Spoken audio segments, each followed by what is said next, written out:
Welcome to Dreamtale Sleep Stories.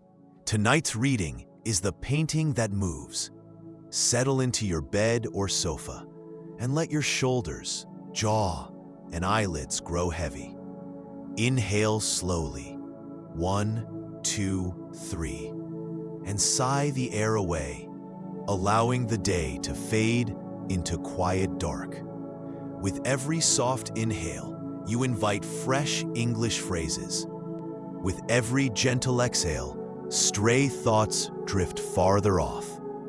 Behind my voice flows a gentle theta wave melody, renowned for guiding the mind toward deep relaxation. Soon the music will shift into soothing alpha wave tones, carrying you toward a calm shoreline of dreams. Keep your eyes closed or follow the captions, whichever feels right. Simply receive the rhythm and resonance of the language. Deep in rest, tonight's phrases will take root like seeds, ready to bloom into stronger English skills with the morning light. When you feel settled, hold that unhurried breath and allow yourself to drift into the tale. The Painting That Moves begins now, and when the story's final line has faded, the music will linger a little longer, carrying you gently deeper into sleep. The Painting That Moves.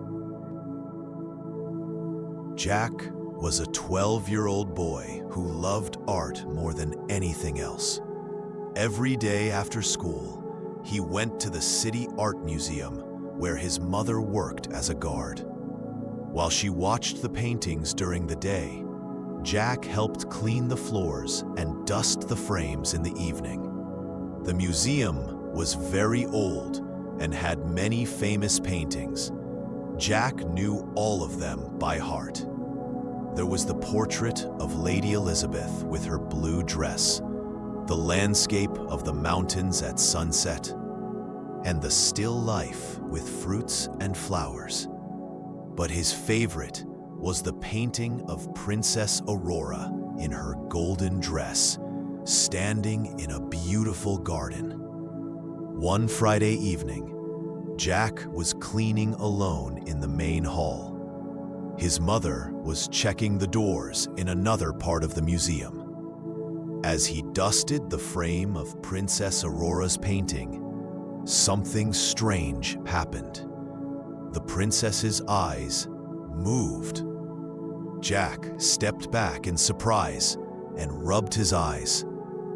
"I must be tired," he thought, but then he saw it again. The princess turned her head slightly and looked directly at him. Jack's heart beat fast. He looked around to see if anyone else was there, but he was alone. When he looked back at the painting, the princess was smiling at him. "Hello, Jack," she said in a soft voice.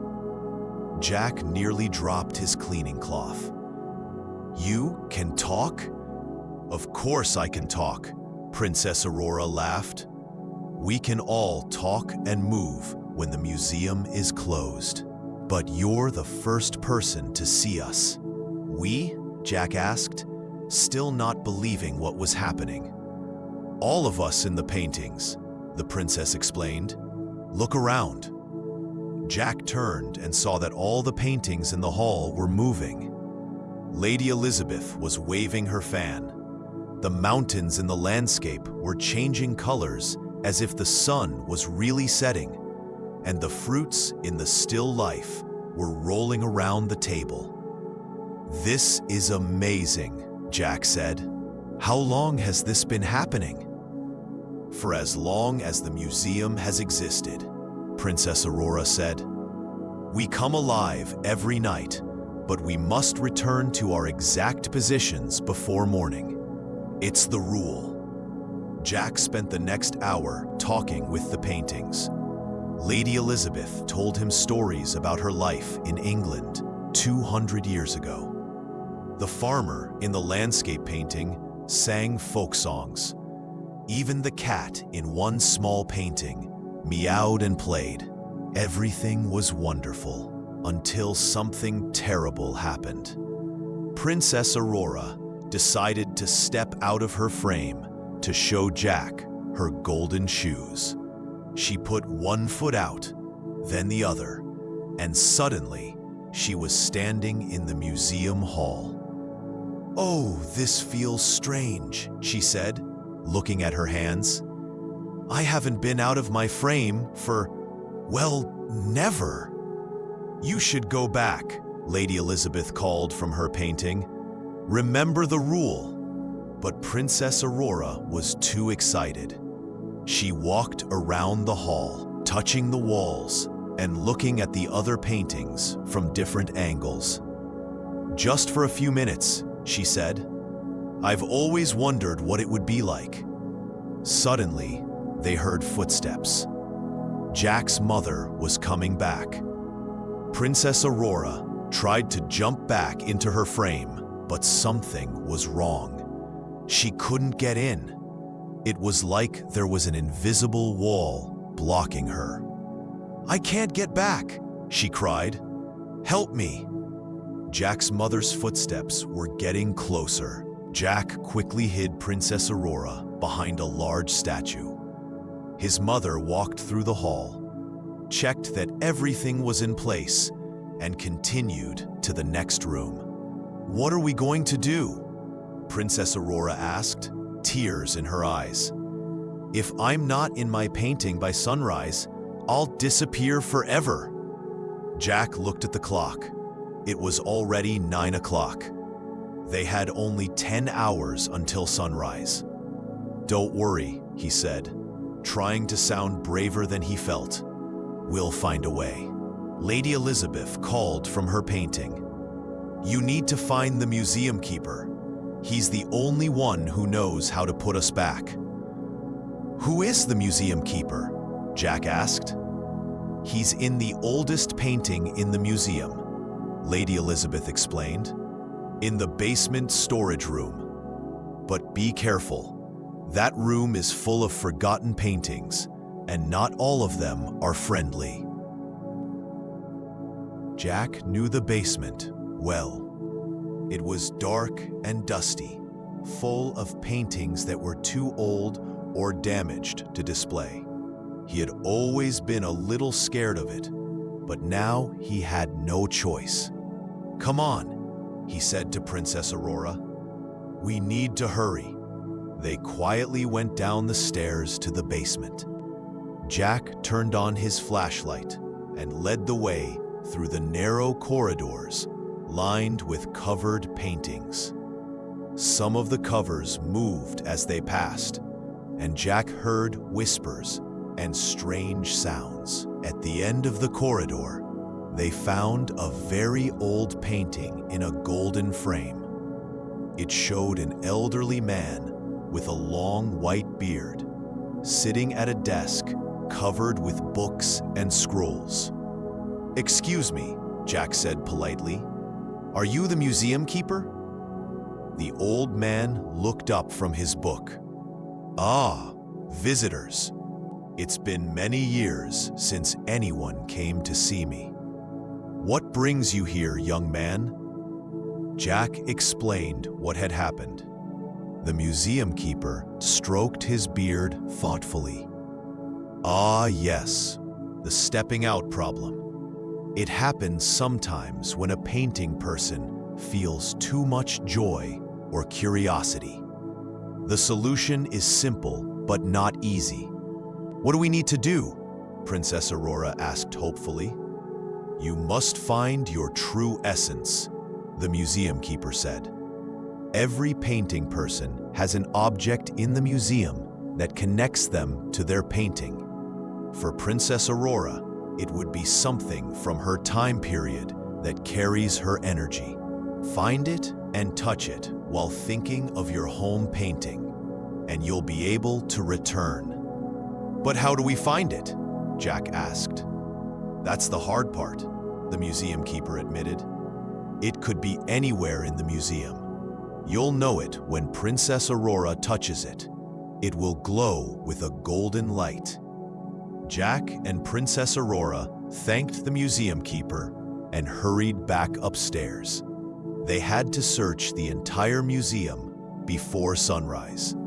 They started in the ancient history room, where Princess Aurora touched every crown, necklace, and ring, but nothing glowed. Next, they tried the medieval room. Princess Aurora picked up swords, shields, and old books, but still nothing happened. Jack checked his watch. It was already midnight. "We're running out of time," he said worriedly. They searched room after room. In the Renaissance room, Princess Aurora tried on gloves and touched paintings. In the modern art room, she even touched abstract sculptures, just in case, but nothing worked. By 3 in the morning, they were both exhausted. They sat on a bench in the main hall, where Princess Aurora's empty frame hung on the wall. "Maybe I meant to stay out here," Princess Aurora said sadly. "Maybe this is my chance to see the real world." "No," Jack said firmly. "The museum keeper said every painting person has their essence object. We just haven't found it yet." Then Jack had an idea. "Wait, what if it's not in the display rooms? What if it's in the museum shop?" The museum shop was closed, but Jack knew where his mother kept a spare key. They quietly entered and started searching. There were postcards, posters, and replicas of famous artworks. Then in a corner case, Jack saw it, a small golden music box with a dancing princess on top. "Try this," he said, handing it to Princess Aurora. The moment she touched it, the music box began to glow with a warm, golden light. The little dancing figure looked exactly like Princess Aurora, and a sweet melody began to play. "This is it!" Princess Aurora exclaimed. "I remember this melody. It played in the garden where I stood for my portrait." "Quick, we need to get back to your painting," Jack said. They ran back to the main hall. The sun was starting to rise, and pale light was coming through the windows. Princess Aurora held the music box tightly and stood in front of her frame. "Think of your home," Jack encouraged her. "Think of your garden and your place in the painting." Princess Aurora closed her eyes and thought of her beautiful garden, the flowers around her, and the peaceful feeling of being in her painting. The golden light from the music box grew brighter and surrounded her. Slowly, she began to float up toward her frame. The invisible wall was gone. She stepped back into her painting just as the first ray of sunlight hit the wall. "Thank you, Jack," she said as she settled back into her pose. "I'll never forget this adventure." "Will I see you again tonight?" Jack asked. "Every night," Princess Aurora promised.